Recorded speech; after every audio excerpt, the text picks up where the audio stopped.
বক্তব্য আপনারা দিয়েছেন 50 জনের উপরে, 55 জন বক্তব্য দিয়েছেন। আমি আজকে মনোযোগ দিয়ে শুনেছি। অনেক দিন যাবৎ, অনেক বছর যাবৎ আপনাদের সাথে আছি। কথা এমন দিয়েছেন, আজকে যা বলেছেন অতীত অনেকে এইভাবে কথা বলেছেন। এর বিপরীত চিত্র আমার দেখার সুযোগ হয়েছে। ভালোটাও দেখেছি, খারাপটাও দেখেছি।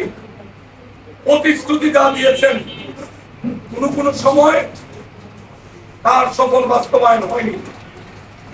আবার দেখেছি যা বলেছেন তার চেয়ে বেশি নেতা কর্মী নিয়ে আপনারা প্রস্তুত হয়েছেন। মুকিব ভাই যথার্থ বলেছেন, এটা হাসিনা পতনের পরে আমাদের প্রথম কর্মসূচি। দলের ভারপ্রাপ্ত চেয়ারম্যান তারেক রহমান সাহেব সারা দেশে এই কর্মসূচিগুলি নিবিড় ভাবে পর্যবেক্ষণ করছেন।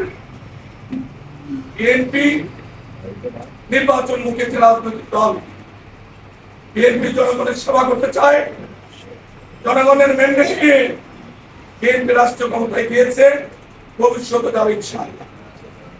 আমাদের দল সর্ববৃহত্তম জনপ্রিয় দল বিএনপি। এই দলে যে কোনো নির্বাচন করার জন্য আমাদের অনেক যোগ্য প্রার্থী আছে। আমাদের মধ্যে প্রতিযোগিতা থাকাটা খুবই স্বাভাবিক।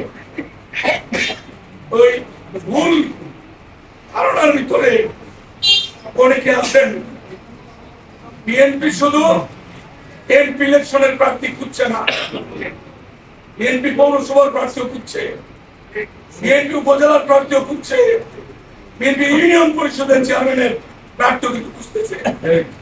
অতএব সবাই তৈরি হয়ে যান।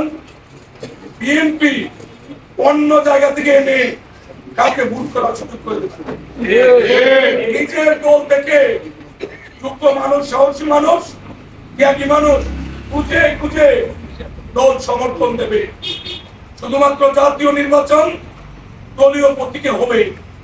স্থানীয় সব নির্বাচনে বিএনপি যাবে, সেটা স্থানীয় প্রতীকে নির্বাচন হবে। কিন্তু দল প্রার্থী নির্বাচনের ক্ষেত্রে একজনকে সমর্থন দেবে। দলের মধ্যে শৃঙ্খলা থাকতে হলে সর্বাগ্রে।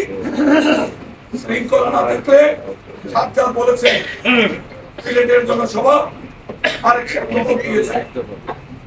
আমরা অভিযোগ আন্দোলন বলেন, সংগ্রাম বলেন, স্থানীয় নির্বাচন বলেন, সব জায়গায় আমরা সফল, সব জায়গায় আমরা সফল।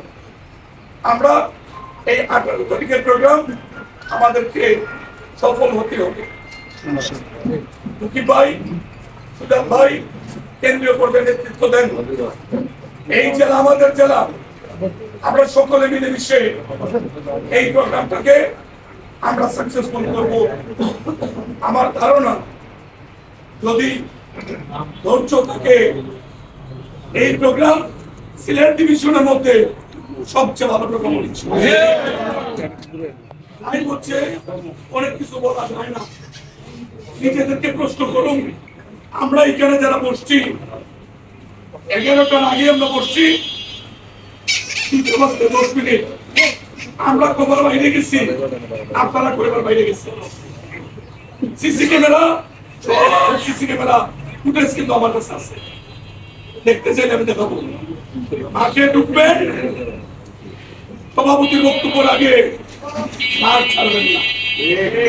মিডিয়া, সব মিডিয়া আমাদের পক্ষে না, কানায় কানায় ভর্তি, সেই সময় ছবি নিতে চায় না। একটুকুর কারণে ফাঁকা হলো, সেই ফাঁকা ছবি উঠায় বলে বিএনপি নাকি লোকের সংখ্যক। আমরা এটা মানি না, বিএনপি লোকের সংখ্যক।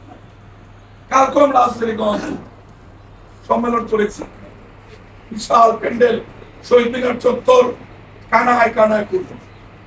রাজধানীগঞ্জ পৌরসভা ছোট্ট একটা পৌরসভার মাঠ যদি কানায় কানায় পূর্ণ হয়, এটা 10টা মাঠ আমরা ইচ্ছা করে করতে পারি।